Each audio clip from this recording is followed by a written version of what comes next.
Hello, world. Welcome to another episode of The Way Forward. It is myself, Erskin Music, over here in Nashville, Tennessee, and my man, Jason Plummer, who is in Illinois, Litchfield, Illinois, to be exact, representing with the best of them. What's going on, my man? What's up, bro? What's up?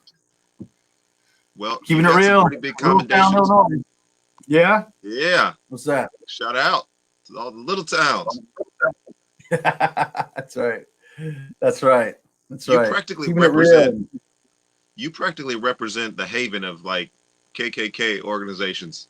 Rural town, little town America. That's where they hang out. And so your voice is multitudinous, and it is voluminous here this morning because you represent all the little guys with the white hoods out there. We are a proud bunch, aren't we? Yeah. Well, yeah. I can definitely tell you that you were so popular after last week's show. And want to say good morning to Brian Little. See you guys masked up over there. Yeah. Representing Charlie Brown, doing your thing. He's got a podcast. It's an amazing podcast where he does a variety of different things. All of them are really cool. It's called Little Blockhead. So, Brian, keep that energy, baby. And then my man, okay, if you want to just deliver messages on this platform, you're more than welcome to do that. Anybody else got any messages for me? Do I need to send anybody money? Do I need to call anybody? I'm obviously in the middle of a show right now, and so William, I'll give you a call a little bit later.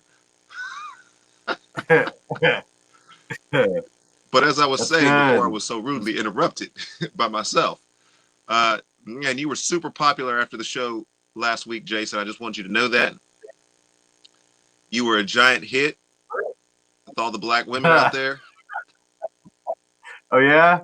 Yeah, the whole black people age well. Black men, black women, they age well. I heard from some black ladies. They were just, he's just so funny. He's so funny. He's so funny. He's so right. He's so right. So here's the deal. If you want our ratings to go up, we're just going to make a general statement and just say, it seems from our very informal study these days, in 2020, it seems like women are aging much better than they normally were. Yes. All women across the board are aging well. All women across the board are doing great. They're doing fine. They're doing fantastic. Look at our ratings. They're just going up. Yeah. Up and away. The shouting. Yeah. Oh, boy. Gotta stay on track. So, anywho, last week, and as I realized this, I realized I forgot to put my phone in airplane mode. That could spell disaster for us. Hang on one second. I've done this show enough to know what's about to happen.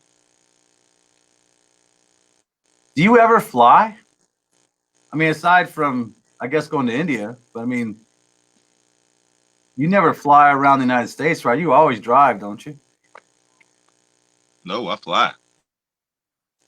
You do fly? I get flyer miles, and anytime I do stuff out west, like Utah, Colorado, that's when I start flying places like that. If I go up to Minnesota for a short run, probably if I head up to, I've flown up to New York a couple of times.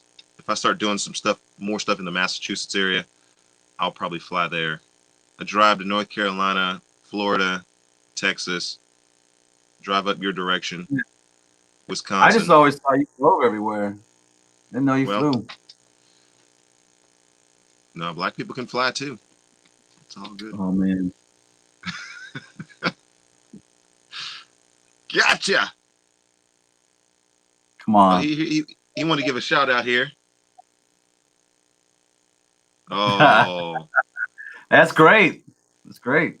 You give it your favorite Blockhead podcast. He's going to give a shout out to The Way Forward. Hey, I'll tell you, I'll check out that podcast. I'll tell you another one I've enjoyed is John Risner's YouTube podcast video thing. Oh, yeah. John's been cool. So shout out to John Risner. Yeah, he's been growing in his popularity and figuring out how to do some things and attract audiences. And so I'm really Yeah. proud of him. It's kind of like the story of a guy who's in the gym. He can't make too many shots at the beginning, but he just, he stays an hour after practice, comes an hour before, putting it up. First couple of weeks, he's still building bricks, clanging it. A couple of weeks later, a couple of months later, all of a sudden he's giving buckets. Like, wait a Speaking minute, of making, speaking of making shots, are we gonna hit up that Lakers game last night? we might as well. I mean, we might as well. I mean, I'm doing this show in the home studios of Erskin Music, but right around the corner is my very disappointed son. I thought about him last night. Oh, If he had a phone, I was gonna text him up. he had a championship Kool-Aid ready. That's right. Jimmy Butler, though. Jimmy Butler. Championship Kool-Aid. Hey, I mean, what can you do? And was it Jimmy put up 40 points? Was it 30 or 35? Yeah, points? I think 35. LeBron had 40.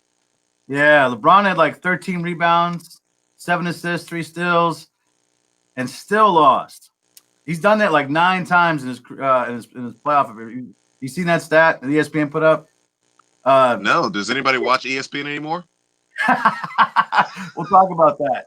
We're going to talk about that on this show. I'm glad you guys tuned in. We're going to talk about that. Yeah, he put up like 4. I was going to say, we're the new sports commentary in this That's country. In case you didn't know it, ESPN is going bankrupt. Dang bankrupt. They're dropping. No, he put up 40 points, had a stellar game. I mean, like I said, 13 assists, 7 rebounds, 3 steals. By all accounts, the Lakers should have won and be done, and Justin should be celebrating. But then you got Jimmy Butler and the Heat turning it on, and it was reminiscent. I don't think it's going to happen, but it was reminiscent of when the Cavs were down 3-1 to the Warriors. Was it 3 or 4 years ago? Yeah. And they came back in Game 7, knocked them out. Well, they had to have some help that year. And if the Miami Heat get some help in the form of ejections and injured players, it could happen this year. Yeah, it was something else. And then what was his name? He missed the 3. He was wide open. Should have. I mean, he shoots 40%. Yeah, he shoots 40%. You couldn't ask for a better setup. I mean, Bron's like triple teamed all the way down under the bucket. This guy's wide open, not a defender within 8 feet, and all that space just got in his head, and he rims it. Well, I was happy. I was like, not happy for him, because I mean, as an athlete, I imagine he wants that one back. I was just happy to see the Lakers not pull it off. So, how many times do you think he'll shoot that shot today? Oh my gosh, I bet he'll spend 400 of his shots today just hitting that open 3. And he'll make probably 90% of them, because I would think that every time he makes that shot now, it'll kind of annoy him. Absolutely. And then he's got LeBron. You know, LeBron's got this passive aggressive way of knocking his teammates. He tells them things like, you know, I had 3 guys on me, and we had a great setup. He had a great open look, and he was doing all these things, but hey, it just didn't drop. Like, he front loads this comment with like, you had the perfect opportunity to win this championship for us. I set you up. It was great, but hey, it didn't drop. It's how it goes. Oh man, it was just. And I bet he wants it back. Man, I'm just like, oh my gosh, you were browbeating this dude. Anywho, well, yeah, I'm just wondering what happens if I do this.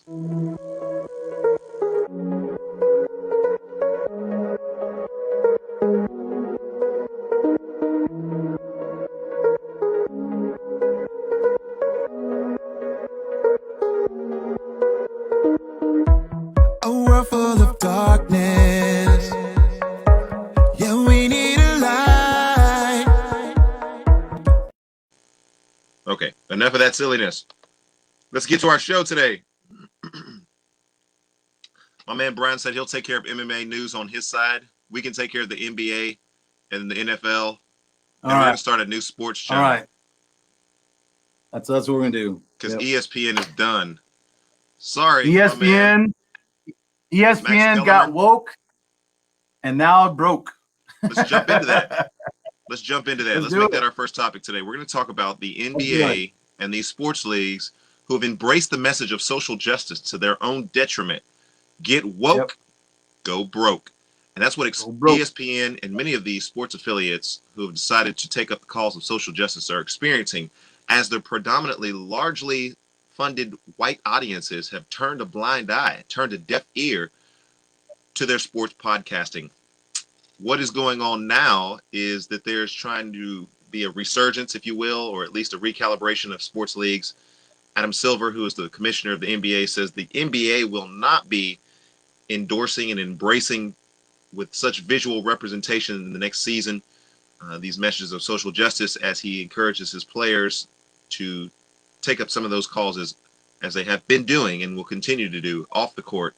The NBA is looking like they're changing course on this issue. So the NBA goes broke talking about social justice. This message has led to plummeting ratings and financial loss for the networks. I've got 7 questions that I can't answer, but let me give this topic over to you, Jason, and tell you thanks for first letting me know about this, and then giving us a little bit of your commentary on it. Where are you going to go from here? So what are my, are you asking like, what are my thoughts on why? Yeah, just in general. I've got 7 questions that I can't answer. Maybe I should start with those 7 questions, just throw them at you. Yeah. Okay, so here we go. First question. Should athletes just shut up and play? Yeah. Maybe I should have started with that question. Yeah. So here's my inner. Oh man, I was thinking about this today, actually. Yesterday, actually.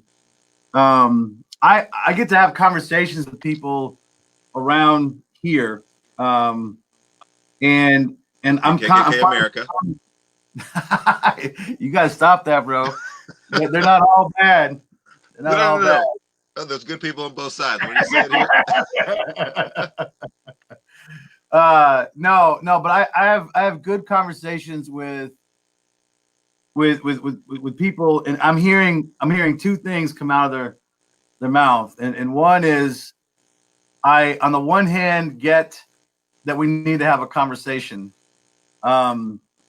That's they're saying that. I mean, the guys in particular I speak with, we're talking between the ages of 30, 35, and probably 55. You know, the guys I'm talking with, and they're saying on the one hand, yeah, I'm totally open to having this conversation. On the other hand, yeah, I want to turn on ESPN and NBA, and I want to watch good sports and basketball, and not be bombarded with all of this stuff that's being actually manipulated and navigated outside of the arena. For instance, what as I'm talking to them, this is what I'm hearing. What I'm hearing them say to me is, I'm watching the NBA and ESPN embrace the violence of the social justice movement, and they're not making a distinction between, like, you know how you and I were talking about Black Lives Matter. There's the movement, and then there's that organization that says, hey, they're off the deep end. You and I, we can't support Black Lives Matter Global Network, but we can support a movement that wants to have a discussion about racial injustice, right?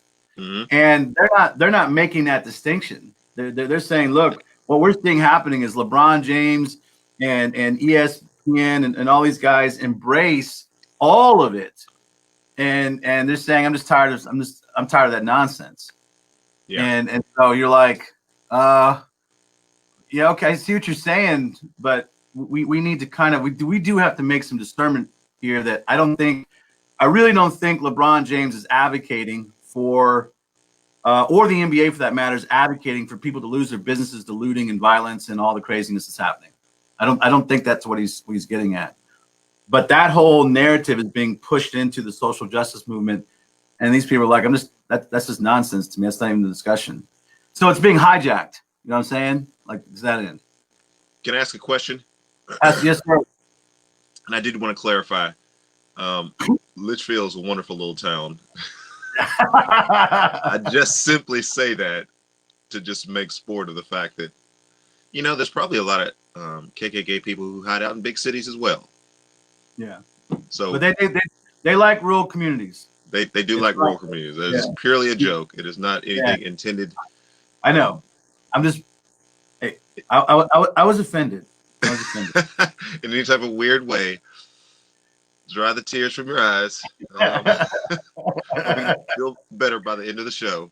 If it makes you feel any better, then I'm representing the socialists of America, and this is the USSR over here, because in the neighborhood that I live in East Nashville, I've looked far and wide. We walk the streets, run the streets, travel around these areas. I can't find a Trump sign. I'm sure there is over here in East Nashville, but if I just went by my little corner of the globe, I don't think he's going to get 2 votes this entire election if I just walked around my own neighborhood. And I'm pretty sure you could probably say the same thing about the other side based on the neighborhoods that you walk around in. Yeah, I would say 70% of my community is sporting a Trump sign or Trump flag or something along those lines. Really? I would say it's 95%. In Litchfield? In East Nashville. Oh, East Nashville. If they're going to have up a sign, it's going to either be Black Lives Matter, the whole Universalist sign, or Biden. And any type of snide remarks that they want to make about why they want to vote for Biden. The issue with Litchfield is, for the longest time, Illinois was a moderate blue state. So you had conservative values, but liberal politics. Is that union? Yeah, absolutely. Union type state, and so you have your hardcore 20%ers who will not ever leave the Democratic Party because that's all they've ever been, and they still feel that connection.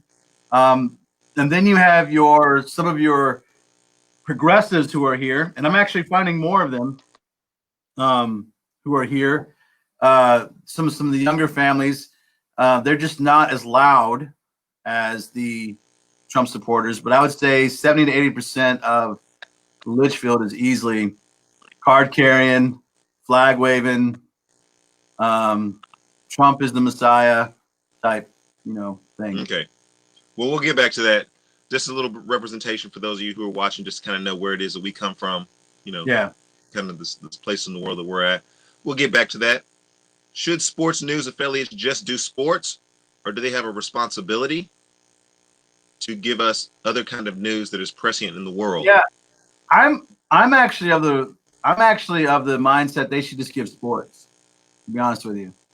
Okay. Where news agencies have gotten themselves in trouble is when they've gone to the spin mode or they've gone to the entertainment mode, right? I think sports. Aren't they all that?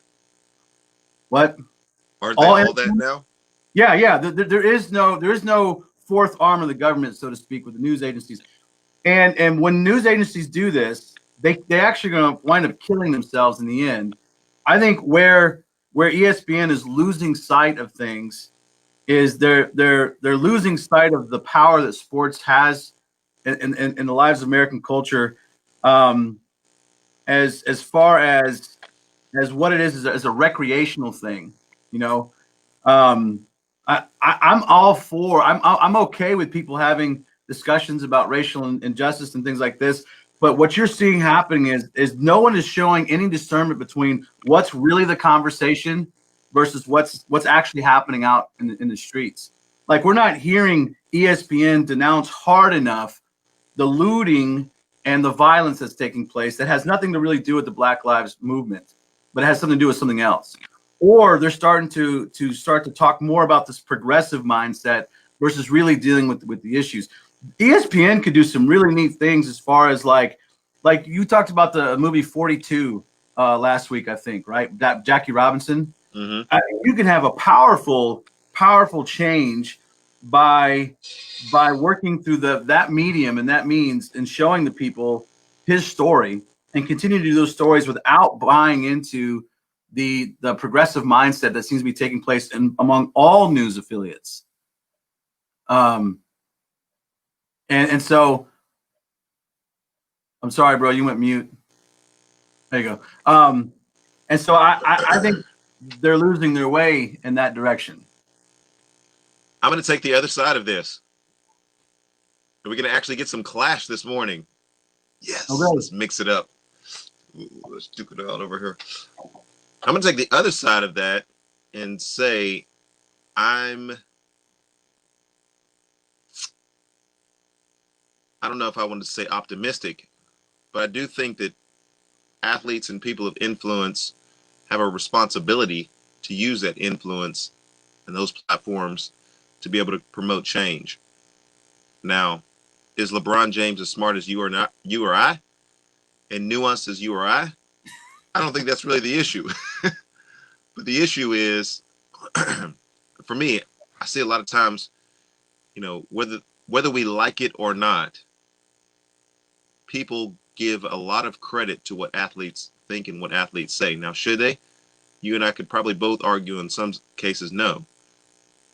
But that doesn't change the fact that they do garner a lot of respect from admiring eyes and a lot of influence. And that's never going to change. There's some people that I wish were not as vocal, and there's some people that I wish were not as prominent, just because I don't think that their lifestyle backs up, just is not as commensurate with their talent. But at the same time, I can't silence and stifle their speech because I don't like what it is that they're saying. I think for those like, if I could use an example really quickly here, there have been things that Steph Curry has done and or said that I've really appreciated, and I've really been glad that he said some of the things that he said and that he's demonstrated family in the way that he's demonstrated family. Now, I have an option as a consumer as to whether or not I want to embrace that message, or if I want to buy his jersey, or if I want to endorse some of the things that he's doing. And so, as a consumer, I'll speak to that issue and I'll address that issue. But having a voice or somebody that I can look to that is a common point of reference for other people creates some dialogues and some discussions that I think sometimes have been helpful at just identifying common ground for people in this world. I don't think anyone's stifling their voice, though. Well, just because you're saying ESPN or the NBA doesn't need to peddle some ideology for or against, whether you're for or against it, that it's not good. It's not good for them to do that. It doesn't stifle their voice. I mean, they still have platforms. They have Twitter. They have the outside the court. I think where the NBA is getting them in trouble is they're taking such a strong stance, and they're using, again, people aren't making the distinction between Black Lives Matter and some of the other nonsense that's going on. So when you see all that on their website and you see it on their jersey, you see in the courts, it's creating more confusion than it is help. So I don't think we're stifling the players. They've got plenty of platforms to do it. It's on the court and on the field or on wherever that they're saying, hey, pull back on that. Yeah, so I think this goes back to what we talked about with Ryan Clark. Like, if the message on the court is remember 9/11, remember cancer patients that are out there, remember Alzheimer's, remember that COVID is dangerous, we don't seem to have a problem with those messages, and we would more readily embrace those messages because they find consensus among certain groups. But the message of racial justice, I just don't think is going to be popular across the board for various reasons. I think some of those historical reasons. And if the message is sports should just do sports, I just want to know what the score was, I just want to know how much time was left when we took the last shot, and that's all we're left with, that was like 15 years ago. Like, sports is sports entertainment, and sports is sports commentary, and that's the world that we live in. Like, I can look at a box score and tell you, who had more points than the other and how many completions, how many interceptions, how many rushing yards. But that's not what people want when they turn on sports. Right. But this distinction I would make with Ryan Clark, though, is that everyone, again, I go back to this confusion with the narrative. Erskin, it's not like the people I'm talking to is not that they're not anti-discussion about racial issues. What they're doing is the moment you say Black Lives Matter, what image comes into your head?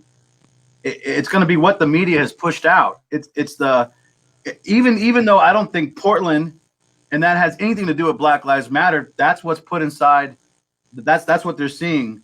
They're seeing the violence, they're seeing the looting, they're seeing all this craziness coupled with these massive discussions we got to have.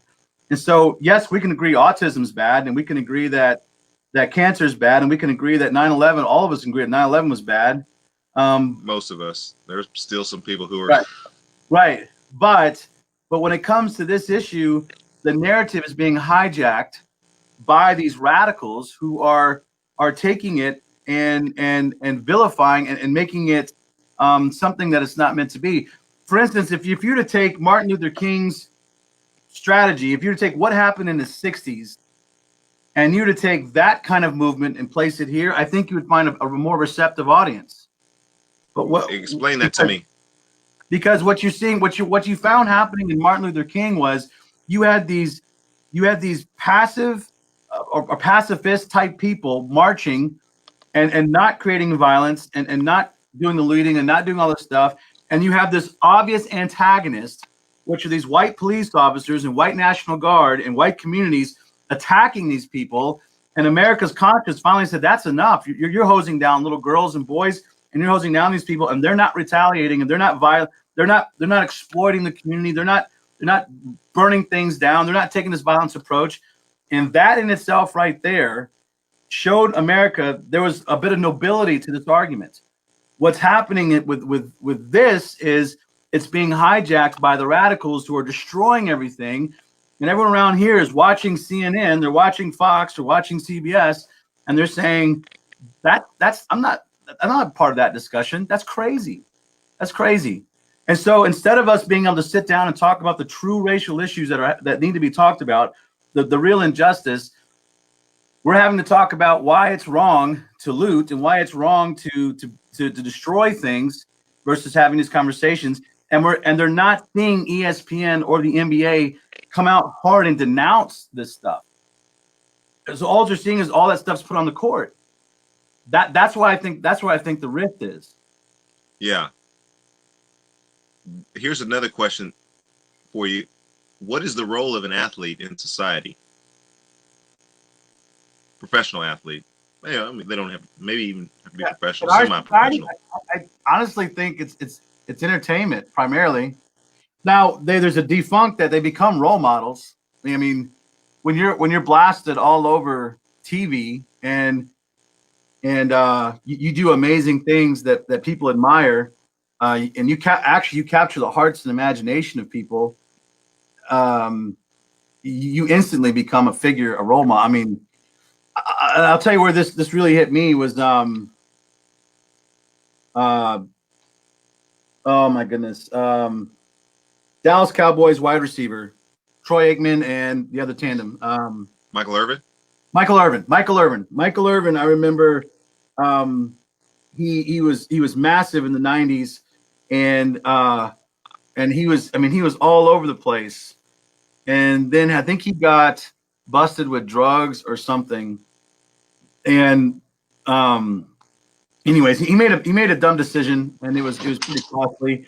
And I just remember feeling heartbroken about that because I really looked up. I liked him a lot as an athlete, and then talking to other people about it, and then ESPN and them come out with what happens when your heroes fall or something like that, and Des Bryant was one of them.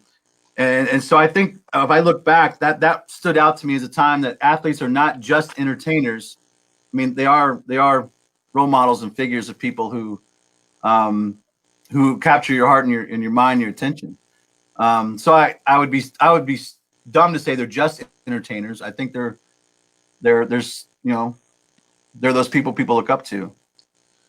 Yeah, and I would say for a lot, at least from my perspective, it's important for me to be able to see, like in the case of Stephen A. Smith, Shannon Sharp, Charles Barkley, although I haven't always agreed with things that he said, he's very controversial, but, to be able to see African Americans who have worked hard, they've accrued success in their industry, they're respected in their industry, they're knowledgeable in their industry, they're icons of some measure and some notoriety in terms of their ability to articulate some of the concerns and then be a voice for those that are voiceless.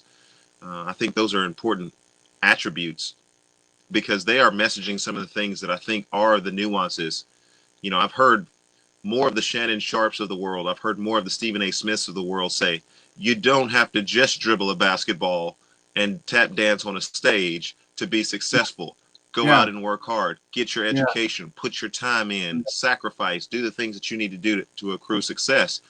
And when that comes to you, you don't have to look at that as though someone has bequeathed that to you out of some type of affirmative action or some type of quota that was represented, but you actually went and worked for it. And there's a certain measure of, just personal gratification that you take as a result of that. And I've listened to some of these messages that have now, because ESPN and other groups are enfranchising and allowing their anchors to be able to speak to these issues, I've heard more of those messages start to come out than I ever did before. You had noted, and probably we can talk about this, if you look at commercials these days, 9 out of 10 commercials is probably going to have some black person in it or some person of minority ethnicity in those commercials.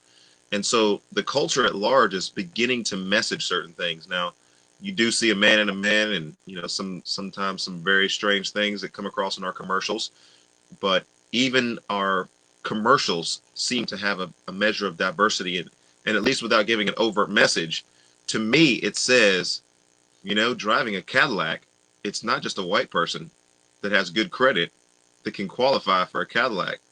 There's a lot of black people in this country and whom would also benefit from recognizing, what, I have credit, I have job, I have, the responsible use of finances. And so I can see myself riding in a Cadillac. And a lot of what it is that I begin to see is people recognizing, not just in sports, not just in entertainment, but black people are a part of this culture and society. They're starting businesses, and the imaging that is being put out there, I think, is one that, without all the social commentary related to it, can be a very positive one in our society. Absolutely. No, I mean, I love seeing fathers in commercials. Mm-hmm. Particularly, I love seeing fathers, and I'm beginning to love seeing Asian fathers, black fathers, white fathers, all participating in their families in some kind of commercial setting. And Ethan and I were watching the Bears game, which was on Prime, by the way. I meant to tell you that. You didn't have cable. I don't know if you have Amazon Prime or not, but Thursday night football on Prime. Not to plug Amazon, but that's about the only way I can watch a football game these days on Thursday night. But look at you sold out. Jeff, hook me up, Jeff. No, we should be boycotting everything at this point. You realize that now. But I think that I enjoyed watching the commercials as far as seeing these intact families. I mean, the commercials make them look healthy and good, and things are well. And I told Ethan, I said that's more representative of these communities than you think, because the news media doesn't push that. But it's nice to see it, and it's nice to see that my kids are seeing these images put out there. Right. Where I think we start to struggle is when, again, that narrative gets lost, because you see news outlets in particular, and you see ESPN in particular taking these stances without a lot of discretion about what they're definitely against, as far as when it comes to the Black Lives Matter movement. And I think that's where I would like to see ESPN do more of the commentary on fathers and work ethic and the stories like Jackie Robinson and these stories of these amazing minority athletes who have risen from crazy and have accomplished great things because they set their hearts on something. I think that's the medium that they can do the most change.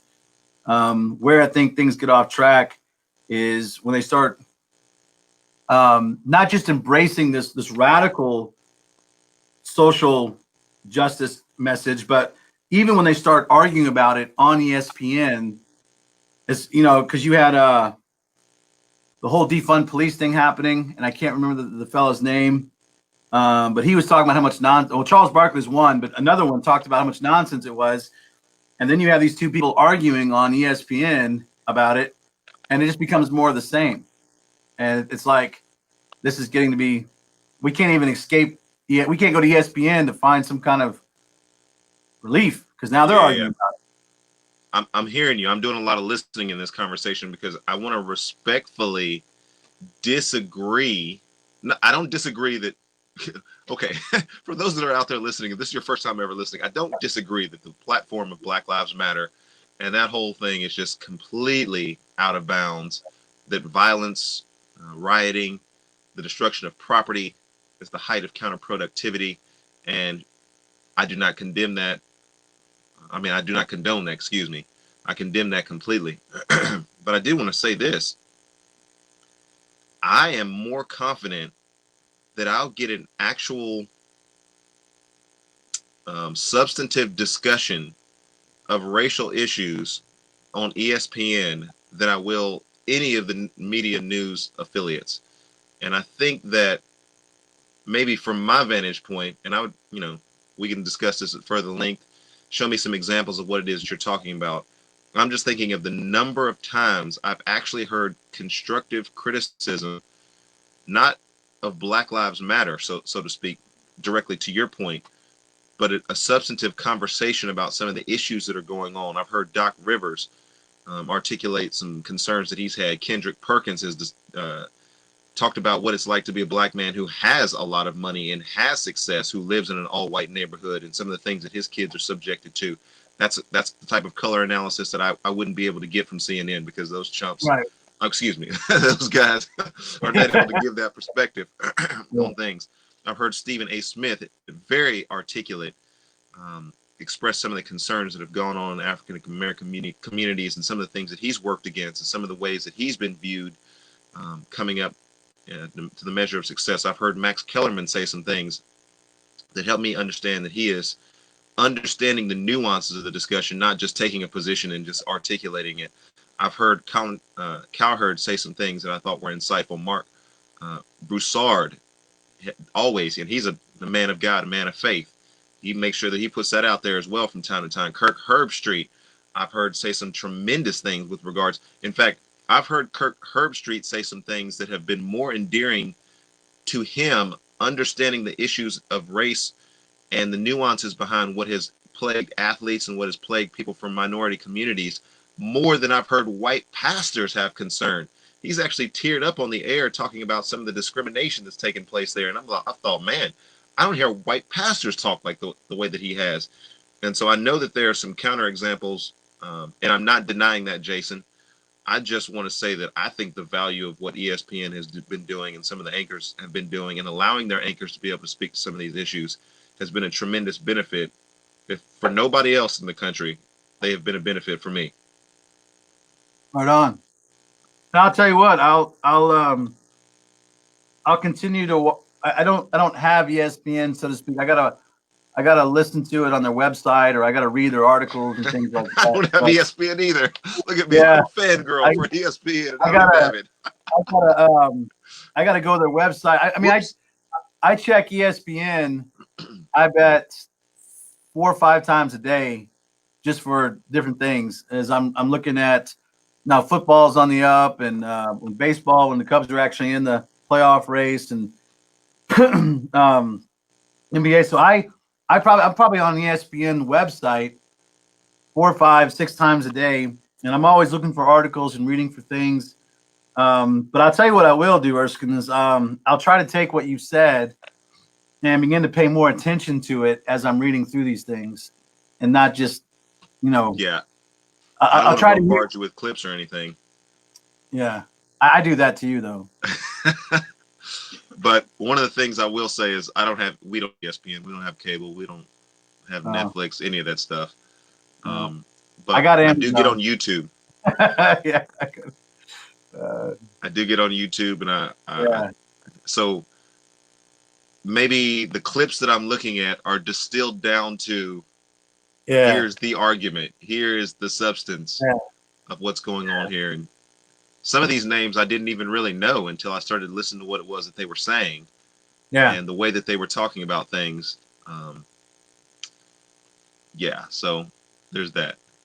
That's good. All right. Good discussion. I didn't ask all 7 of my questions because we answered some of them. Do white people control sports? That's one that in terms of look, let's talk about that for a second, because let's talk about that one. I didn't get to that question, but conversation a few weeks ago. I don't know if we did it on air or not, but you and I talked about what is the influence of white middle class money on sports, right? Because that's really who controls the market. It's not so much the wealthy, and it's definitely not the poor.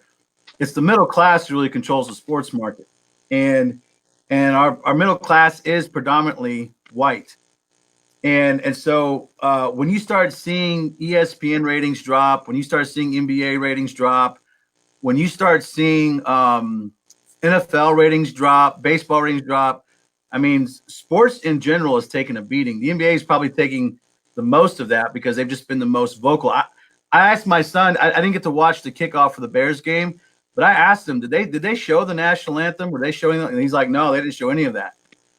And you gotta wonder, they're all paying attention to each other because the ratings are being so low that now their pockets are being hit.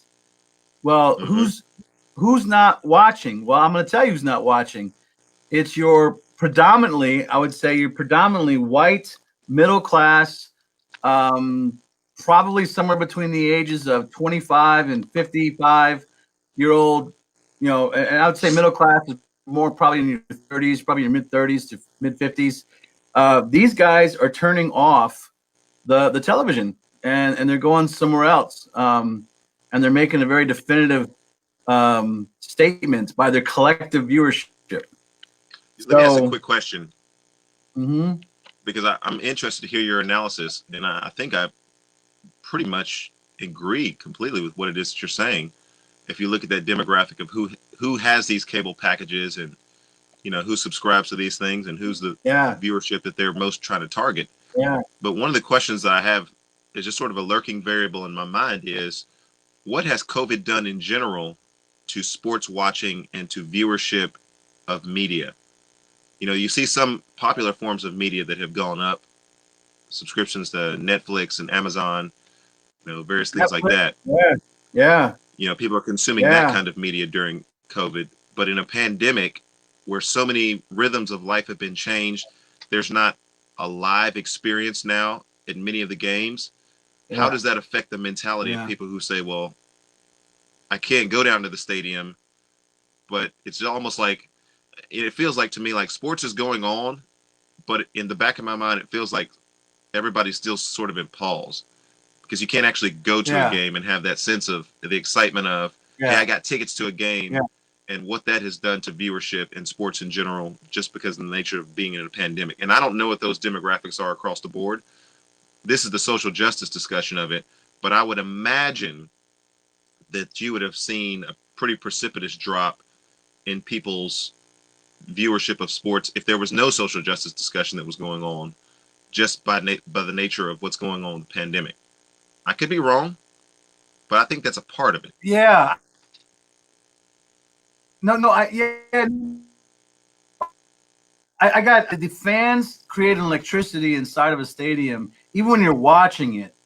I noticed that even with the Bears game, when Nick Foles, he had a pass. he should have hit this guy in stride. It should have been a touchdown. Shouldn't be an issue. We had a shaky first half. The moment he dropped that pass the second time, like he threw it the second time and completely missed the guy, the whole crowd would have responded and went, "Come on, what are you doing?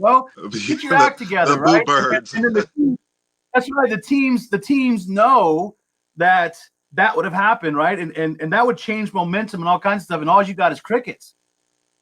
And we're like, I'm screaming in my living room, like, "Come on!" And nobody in the stadium is doing that. And so what it's like you're watching a glorified practice, right? And so you have that aspect of it, but at the same time, America is so addicted to sports entertainment. I mean, we are fiends for it. With a pandemic, I would think the moment they allowed the athletes to play, that at least it was something. They would do something. Some distraction.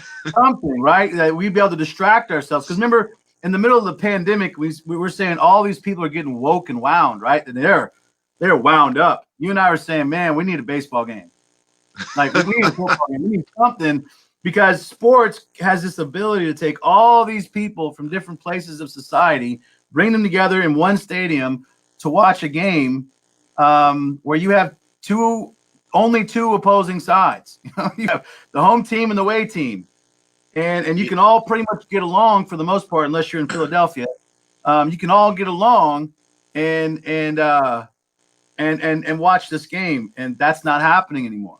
You know what's good for me, Jason, and this happens primarily around college sports, but you also see it also in the professional leagues, is I enjoy and think that there's something therapeutic about sports, because I enjoy the nature of seeing a University of Mississippi State game that is filled in the stands with black people, white people, minorities of various kinds, men, women, who are children all there with their colors on, and they want to root for and cheer for their team.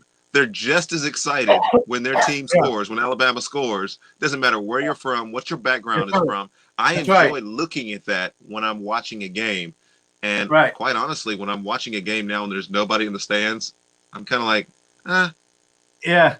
There's that electricity that is missing from the stands, and it has an effect. I myself, though, was really looking forward to football season when they said they're going to have it, especially college football season. And then I got my hopes dashed when the Big Ten pulled out, and I'm like, come on, man, I'm wanting to watch Wisconsin play football and watch Wisconsin lose this year. Come on, and try to compete with Ohio State at least a little bit. And then now they're back, and you're kind of excited, but yeah, the fans not being there plays a part of it. But I also think that, again, this crazy pandemic has got people stir crazy, and then you throw in the social justice issues we got to deal with. It was almost like a cauldron waiting to boil over. I mean, when you throw a pandemic and everyone's already wound up, and then you throw these massive woke and wound, centuries old issues into the mix, and they got nuts. And so I think that both play a part. The lack of fan participation, and then of course they're now already frustrated with that, and then you throw in a mixed message, at least in my opinion, a mixed message of what the social issues are, and you've got catastrophe, and so you have these white, and I would say predominantly white male middle class, who are looking for that same therapy you're looking for, right? I just want to watch a game, and now they can't find it. And I mean, what does a drug addict do when you can't find a fix? Right? Well, I guess what I'm admitting on this show in front of a live audience of 2 people, what I'm admitting to all 2 of you is that I don't just watch sports for the activity that's going on in the stands. Yeah. I kind of get this mentality from my wife. It's like, we'll be even at a sports game, or we'll be watching sports, and I'll say, "Did you see that play?" And she's like, "Oh, no, I missed that when I was looking at the people in the stands." I was like, what happened to the game? That was the main thing that was going on here. It's like, oh, I lost track of it for a second. I was looking at that hat, or I was looking at, those kind of things that were going on the side. And I would have to admit, more than I realized, I don't just watch the sports for what's going on the field. I'm watching the coaches. I'm watching their reaction to things. I'm watching the players. Are they down on the quarterback? Are their heads down? Is the coach calling timeout? I mean, there's just a lot of non-verbal things that I'm picking up when I'm watching sports that becomes that sports package that I've become so accustomed to that does contribute to my enjoyment of sports. Let me add a little bit of fuel to the fire here. I know our time is running short here today, but George Barna, America's new researcher, the George Barna polls are legendary because he keeps the pulse on what's going on with evangelicals in this world. And he has come up with some new numbers. GeorgeBarna.com. You can check these out. White Christians have become even less motivated to address racial justice. Commensurate with some of the discussions that we're having, he's actually going to prove out 46% in 2019 said that we have a race problem. Compared 2020 this year, now only 43% say that we have a race problem in America. With all that's gone on, and all that cauldron that you talked on. In 2019, there were 11% of people who said that race was not a problem. In 2020, that number is now 19% who say that race is not a problem. Historically, the U.S. has oppressed minorities. At least that statement was responded to in 2019, and 19% said, yeah. Now, that's at 26%. According to these statistics, 11% increase of those who are uninspired. 11% from what it was before. In 2019, 11% more people said, I have no desire whatsoever to deal with race, its discussions. Do these numbers, in your estimation, Jason, make sense? And you can see the fuller comments of all these numbers on GeorgeBarna.com. Does it make sense? Yeah. I think, again, I hate to pound this, but from when I talk to people in my community, what little bit I talked, I don't think this is representative of all of Litchfield, but again, they're not. There's no distinction being made between the racial issues that you and I bring up on the show versus what they're seeing happening to their cities. And so I'm not surprised by the numbers going down. You got to think about what you and I do here. We intentionally take a step back and we intentionally ask questions that reveal issues in our heart about where we are with this thing. So though I could sit there and I can watch somebody kneel on the ground during the anthem and at first be repulsed by it and say, man, what are you doing? You and I decide to take this step back and say, hey, wait a minute, let's see the bigger picture. What does the gospel say about this? What's actually happening? What are they really trying to do? What's the message they're trying to talk about? How, as a Christian, do I respond to that? Is this really a hill I'm going to die on? Or can I make something kingdom worthy out of this? We take that approach and we sit down and stop. That's not happening in, I would, most evangelical churches. That's interesting.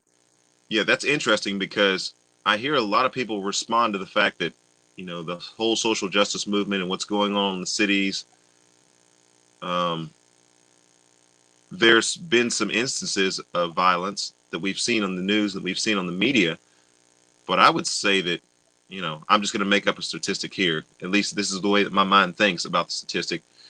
I would think that about 90% of what's gone on in this entire discussion in terms of peaceful protests and people that have had legitimate grievances is indicative of where the movement is at.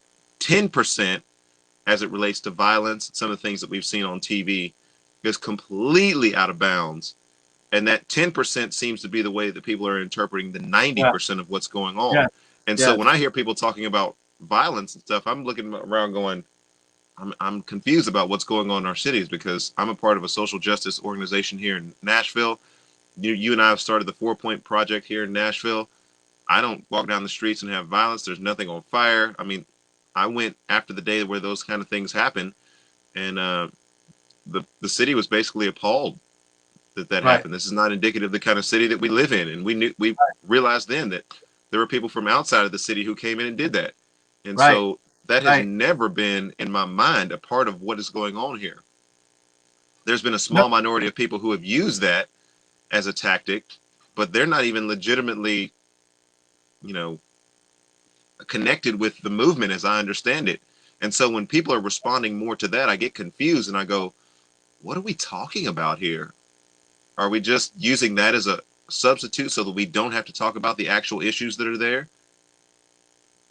Or no, is that really people's perspective? no. I think that is their perspective because they're getting so much of their information from a narrative that's being pushed by whether it's Fox News or CNN or CBS that's only going to show you the idea of if it bleeds, it leads type mentality. That we're not stopping to discern what's really happening. And you got to remember, in small town America, we're a bit removed from what's happening inside. You live in the city, so you get to see the community of the city. We have to look from afar and say, what's going on in St. Louis? What's going on in Chicago? What's happening over there? And we rely on all this other information. And instead of taking the time to start researching about the 90% that's happening, we just take for granted what's being pushed out there. And it's both conservative and liberal networks that's doing it. It's not just CNN. I mean, Fox is doing the same thing. They're pushing the same narrative. Then you go on YouTube and you can selectively get sound bites that are telling you the same narrative by the way you search Yeah. and who you choose to listen to. So it's again, I go back to this. What the church has to do, what we have to do is we have to ask God for discernment and wisdom in how we deal with our community issues. And we have to have a lot of patience with each other to be able to say, look, I need to look at this through a gospel issue. There's no way that the violence that's happening in the cities completely speaks to the narrative that's happening when inside the black community. If I love my black brothers and sisters, then I'm going to be willing to sit down and listen. And that's the other problem I think we're having here in Litchfield. And this is not a fault of somebody entirely, is that they don't have a lot of connection to the black community here. I mean, we just don't have very many African Americans in our community. You and I make an effort to stay connected to each other. Otherwise, unless you have a family member or unless you have friends that you intentionally visit or engage with, you're really removed from hearing your voice. See, You that's Erskin, interesting. help me. You help me stay attuned to what's happening and how you feel. Like, for instance, your take on ESPN, I would never have gotten that perspective had you and I not sat down and had a conversation about what you're seeing and what you're hearing. Yeah. And because I we have a know that connection. there is violence out there, but when I hear, especially, I guess, primarily who I'd be speaking with, white audiences say, man, there's just so much violence that's going on out there. I scratch my head and I go, I don't really know where there's violence that's going on. There's people that have protested, and Mhm. certainly in the heat of, the first days and weeks that were going on there was a lot of violence that was going on. But by and large, I don't hear a lot about the violence, but I know about the barbecues. I know about the community. I know that when you and I were in Kentucky in Shelbyville, up near Louisville, we had fantastic day conversations with police officers. I mean, there was just, I mean, you can tell me if you sense that there was any tension there, if there was any, black Mhm. police officers, white police officers, and people, talking about their experience. And so there's just a lot of shades of this and degrees of this that I've seen where I go, it to me feels like there's more people who just don't want to have the conversation because it's uncomfortable than it is that they're actually responding to actual violence of angry black people who are walking up and down. Like, you send me some occasional stories about people who are making white people say Black Lives Matter and all these different things, and I'm like, that is outlandish. Like, I can't even imagine that going on. I go to coffee meetings and I'm all over this city, and there just is not a heightened Right. sense of anger. Like, I have conversations with people and they are just as chill with me, you know. And I travel around this country. You know, I traveled back from Texas last week, and Arkansas, different places like that. People were just having conversations with me like, hey, it's all good. Right. And that's what's lacking here is we're not having those intimate conversations. We're allowing the media to have the conversation for us, and it's a one-way conversation. Yeah. It's not a given. It's not a back and forth where you can challenge me and say, "Hey, Jason, you look at ESPN this way. I'm looking at it from this lens. Can you see at all where I'm coming from? And if you can't, why?" Yeah. I want to listen to you as well, and I want to drill down and see if the NBA or any of these groups that are endorsing, Black Lives Matter and putting that on the court and on the jerseys and things actually has denounced or made any type of, discerning judgment about, the violence part of that. Because if that's the interpretive, that completely makes sense to me. If that's the interpretive lens that people, whenever they see Black Lives Matter, that instantly defaults to, that's violent, then Yeah. I completely get that.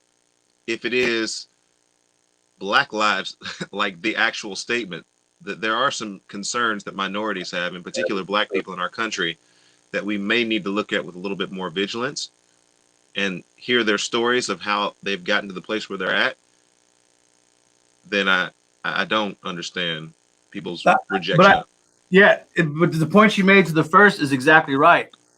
I think, and I don't want to speak for everybody, but I think when they hear Black Lives Matter, they automatically think progressive, left, socialist, violent, take over the country type mentality. I honestly think that's what. If I were to sit there and poll Litchfield, and my 70 or 80% say my Trump card carrying friends, and I was just having an honest conversation with them, I think on the one hand, they would want to say, of course, Black Lives Matter. We're good with that, whatever. And what I'm concerned about is taking over the country, this Marxist, leftist, violent protest. You don't have to destroy everything.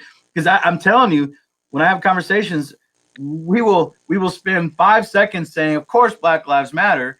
And then we'll spend the rest of the time talking about how everything's being destroyed and torn down. So that tells. Okay. So I think we're covering some ground on this broadcast. If you're still with us, all three of you people who are out there, this is where the crux of the issue is. Your people spend the 5 seconds, and then 95% of the rest of the conversation is the violence that's going on. Yes. In my mind, it's kind of like when I was in Milwaukee a few weeks ago, and my dad had a Black Lives Matter sign in his yard, and I thought, isn't this redundant? Like, why would you even need to put out a Black Lives Matter sign? Right. That'd be like me putting out a Black Lives Matter sign in the sense of the statement, and people seeing me go into my house. Like, that's redundant. Don't you already care about Black people? You are one of them. Like, there's no need for me to put a sign out there. People should already know. Right. But in my mind, I think there's the 5% violence, and then the 95% is how do we get to actual substantive solutions where we're having honest discussions about what's going on there, and we're coming up with, and beyond even the discussion, like I care very little for the discussion now, but I know that that's a bridge to getting us to actual substantive action, like the 4-Point Project, the social justice organization that I'm a part of here in Nashville. We're wanting to actually do things that are going to be programs that are put before youth, programs that are put into communities. And that's where I would like to get. And we can't even get there if the first thing that people default to is violence, man. Can we get you to condemn the violence? It's like, does that not, do I have to do that every time we have a discussion? Is that the automatic disclaimer? I'm Black, but I don't support the Black Lives Matter national organization or socialism, or like, do we need all those qualifications? Or can I say Black Lives Matter a lot to me, as well as other people's lives? And here's how we're moving the issues forward. Am I just crazy here? We're getting some comments on this. No, I think before we have this comment, I got to clarify. Yes, I'm Black. Yes, I matter. Yes, I am for life. No, I'm against looting and violence and all that good stuff. That again, that just shows that we're just not connected. Like And this is where I feel like the church has a great opportunity, where I feel like the gospel has a great opportunity, is if we will embrace um, the work and the life of Christ, and just remember, look, of course we want life and we want it abundantly. Of course, lives matter. Erskin's made in the image of God. Jason's made in the image of God. Let's just take that for granted. Let's make that the benefit of the doubt, if you will, so that we can start getting to real conversations.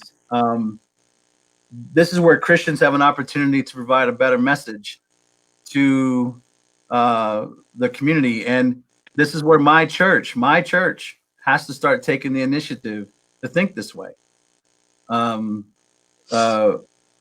We can't just assume that the racial injustice that's being spoken of is a false narrative because President Trump said it's fake news or something, but that there are real issues that need to be addressed, and that the gospel has the power to address them.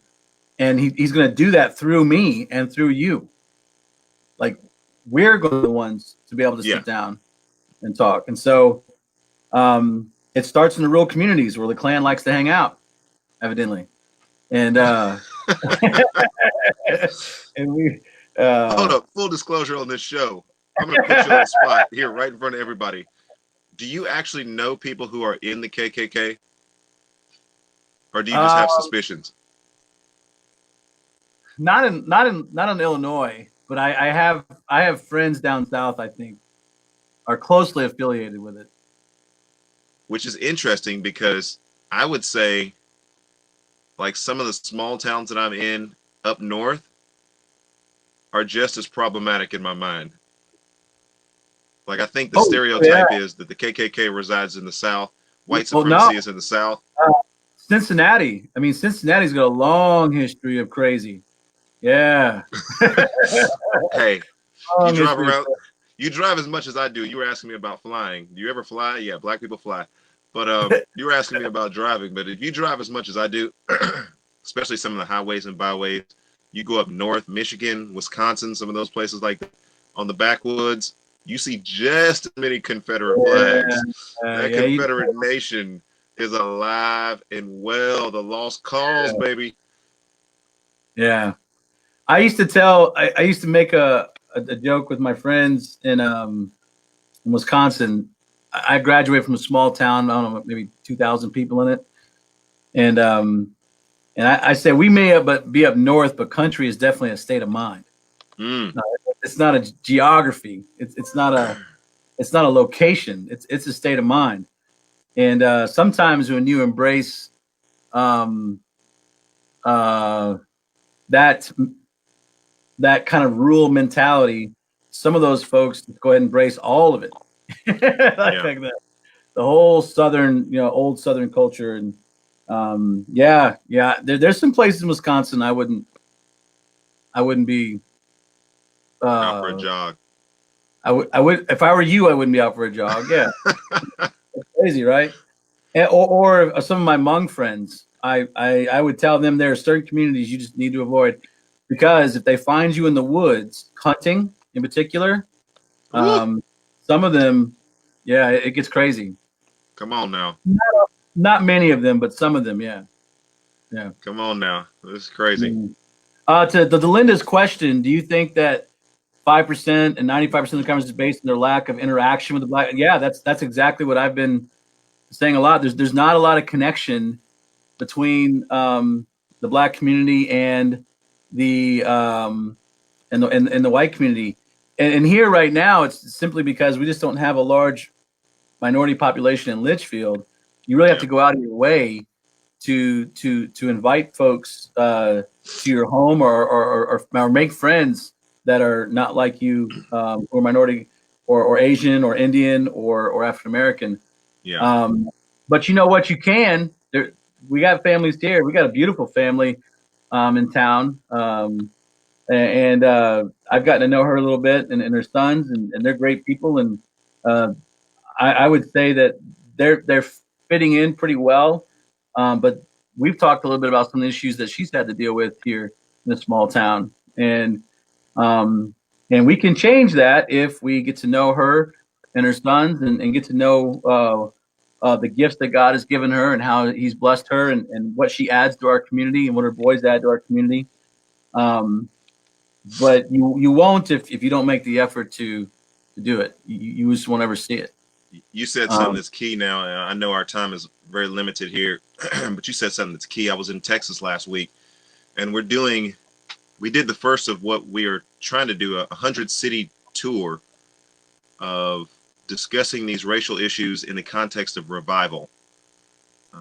Really exciting program that I'm a part of with John Avant, who's the president of Life Action, and we did our first sort of concert/ministry presentation of some of the material that we're looking at, and he's just super wise. He because we're primarily addressing white America and their relationship to these issues, he's tied a lot of patriotic things that our presidents have said in relationship to how the mentality should change.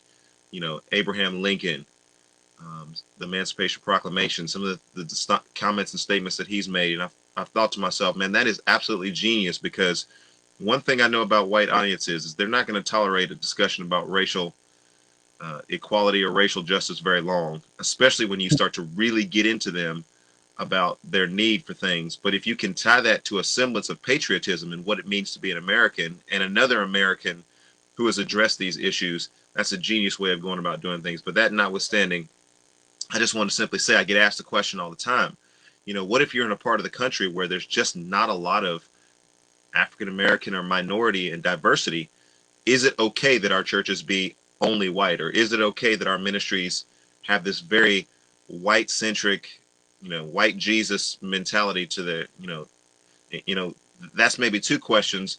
But at the same time, I tell people this, and you just mentioned this, Jason, if you only have one ethnicity there, then you only have one way of viewing a problem and potential problems.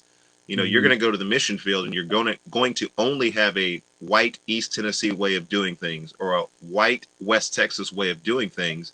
And you're going to find yourself sort of embarrassed for the lack of resources that you have to be able to think through problems and solutions as they relate to the gospel in different cultures, because you only have one tool bag and one tool that you can use in your tool bag. Whereas when you get to know people and you begin to enfranchise people and make them a part of the ministry who are different and have different ways of viewing issues and different ways of contributing to the problems that you're going to face on the mission field or in your own mission field locally, then you have a variety of ways of discussing issues and a variety of ways of dealing with issues and a variety of ways of appealing to people and having those discussions. And so, no, it's not wrong if all you have is white people around you, but it is going to limit your effectiveness for the gospel. Yeah, no, yeah, absolutely, and I don't know if there's a community in America that it's just, I mean, it might be predominantly white. Like, I think Litchfield is 98%.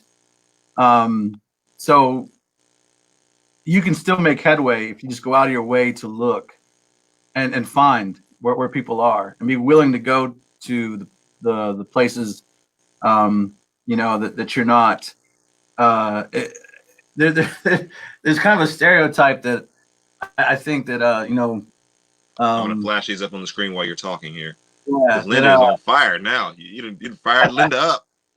But no, you know, like black people don't like rural areas, or black people don't like, you know, small town areas. And I don't know if that's a true statement versus most African Americans might be born in more city areas. For all I know, I don't know, but I do know the ones I know in towns.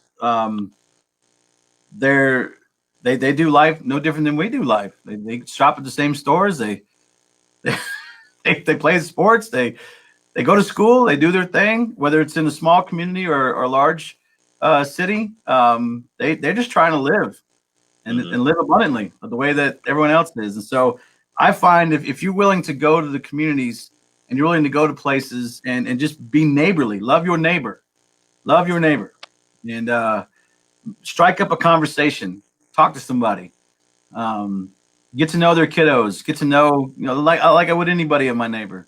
it's amazing how you can find all kinds of people in your community you didn't know were there. You just gotta go find them, gotta look. But that's another conversation because that means you got to get out of your house and get out of your fences. You got to actually do something. You gotta be that great commission minded, we got to go do that kind of thing. Cool. You're going to make disciples. Man, there's so much stuff that we didn't even have time to get into today. And there's so many other topics that are out there. I wanted to talk about the fly of color. Yeah. That fly that was up on Joe Biden's head, the fly of color. No, Pence, Mike Pence, not Joe. I'm sorry. Joe. Yeah, Mike Pence. Yeah, excuse me. Yeah. I would say Gayle King. If you haven't seen it, watch CBS's analysis of the vice presidential debate. And Miss Gayle King, I'm gonna tell you something about Gayle King. I was a big fan of Gayle King. I liked her a lot. I was. When she got with CBS, I just thought, man, it's crazy. But her analysis of the fly on Mike Pence's head is comedic worthy. So I don't, it sounds like to me it could be an SNL skit, but she actually called the fly a fly of color. And she was serious about it. And my son was like, is there any other color of a fly that because we don't associate flies with black people. Like that didn't make sense to me. I'm like, why would you say a fly of color? He was so afraid to say black. I'm like, you don't even say black, you just say a fly. I already know what a fly is. I know what it looks like, and I know what it does. But they were hammering hard on Mike Pence on that fly. And if you get a chance, YouTube's got a little clip. CBS, Gayle King. It's funny. Check it out. Here's what we need to do. You guys are all invited back next week as we have this discussion. Linda, I don't know where you've been, but you just got on fire at the end of the show. I want you to come and get on fire at the beginning of the show. I know we're just talking about, little introductory warm-up things at the beginning of the show. But for you guys that are out there, we appreciate you guys' comments. And don't worry about it. We don't always agree with what you say because we don't always agree with what we say. But that's okay. We take our medicine, we go back and talk about it, and we get it figured out. And I'm discovering from this broadcast, if I could put a title to what it is that we have probably done in this show to kind of move things forward, we're discovering that our job is made much more difficult when we have to deal with idiot stuff. Like the fly of color. Like there'll be people who will latch on to that and they'll talk more about that than the historic injustice that has taken place, specifically targeting black people in our country with redlining and some of the housing and the GI Bill, and just on and on and on and on have led to generations of disparity and economic injustice, education injustice in our society, current economic disincentives and things that are going on. They'll spend way more time talking about the fly and some of the idiocy of trying to describe a fly with color than actually getting to some of the issues that are actually out there that we want to be dealing with. And so our job is made much more difficult by just the ridiculousness of things out there. I was going to text you, but I let it go. I'm like, come on, man. I text you enough through the week. So I'm like, whatever. Gayle King. All right. Linda watches every week, but just doesn't comment. All right. Until she's ready to comment. She's ready to do it. So you be ready early on next week. We got to get off of here. We've been on here for a long time. I don't want to take up too much time. Noted pastor who is preparing. What are you preaching on tomorrow? Actually, I have somebody else preaching for me. We came in direct contact with somebody who had COVID, so we had to quarantine for a few days. And so in preparation for that, I had somebody preach for me Sunday. So. Oh. Yep. Was that recommended? Yes, it was recommended by the CDC and the and my men that I look to for wisdom when I have to make decisions like that. So. Okay. There you go. All right. That's it. Yep. We have a school program where we work with kids who are struggling in school and just to be safe for their sake and the school's sake. We don't want to jeopardize anything like that. So we were very cautious. That's all. I've no symptoms. Feels good as a goat. So I mean, great. Wonderful. Well, Pastor, thank you very much for your time. Thank you for your insight and your comments that have led us back to understanding the way forward is the gospel of Jesus Christ and how we as believers will take that gospel to the world. Not just talking about it, but taking it to the world that we have around us and not being afraid to use some of these tools that you get on this show as discussion starters, as points of clarification. Somebody jumps in and says something that you've heard on this show absolutely is not true, or from Jason's perspective, if you're black out there and you're like, hey, all white people are, but then you think about what Jason has been saying on this show and you're like, I can't say all white people. There's that guy over there. That guy over there. Yeah. About pointing. Yeah, there you go. But anyway, yeah, or vice versa. We want to provide that for you guys for the way forward. And so we've got some exciting broadcasts that are coming up because we have an election that's coming up, and that's going to be all sorts of nuttiness. Yeah. Because I'm getting ready to endorse my candidate for president. Are you? Can't do that on this show. All right. I'm excited. It will not be Donald Trump. All right. I've got some issues. But come and hear me talk about my political issues. Me and the 13 other people that I can rally to go and vote for this third party candidate. All right. All right. The election is coming soon. Go out and vote. You guys know what you need to do. And I'm not going to tell you who to vote for because that's what God will tell you if you ask the Holy Spirit and listen to him. It's funny because when you say you're not voting for Donald Trump, people look at you sideways. Yeah. It's like, well, if I prayed about it and God didn't tell me to vote for Trump, do I still know God, or did I lose my connection with the Holy Spirit? Is God going to tell every Christian to vote for Donald Trump? I'm hearing some people who are saying, yes, if you're a Christian, God will automatically tell you to vote for Trump and nobody else. So is that white evangelicals trying to strong arm people? Anyway, topics we'll get into next week. Away forward.